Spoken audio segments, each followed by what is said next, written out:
రాజకీయ ఫార్ములా అయితే గనక పోలింగ్ పర్సంటేజ్ పెరిగినప్పుడు ప్రతిపక్షం అధికారంలోకి వస్తుంది.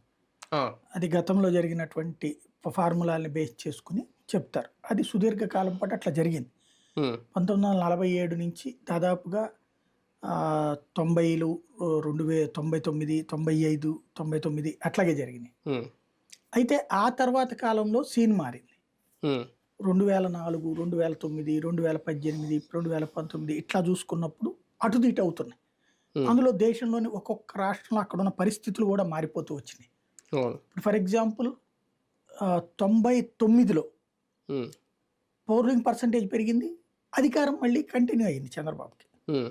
94తో పోల్చుకుంటే 98లో పార్లమెంట్ ఎలక్షన్స్ జరిగిన దాంతో పోల్చుకుంటే హ్మ్. 99 ఎందుకంటే వెంటనే జరిగింది 13 నెలలకి. హ్మ్. జరిగినటువంటి సందర్భంలో పోలింగ్ పర్సంటేజ్ పెరిగింది 98తో కంపేర్ చేస్తే. హ్మ్. 94తో చేయట్లా నేను. అదే. 98, 99తో పోల్చుకుంటే వెంటనే జరిగింది జరిగినాయి కాబట్టి పోలింగ్ పర్సంటేజ్ పెరిగింది. కానీ చంద్రబాబు నాయుడు అధికారం కొనసాగించారు. హ్మ్. అలాగే 2004లో పోలింగ్ పర్సంటేజ్ పెరిగింది. హ్మ్. కానీ చంద్రబాబు అధికారం దిగారు, రాజశేఖర రెడ్డి అధికారంలోకి వచ్చారు. హ్మ్.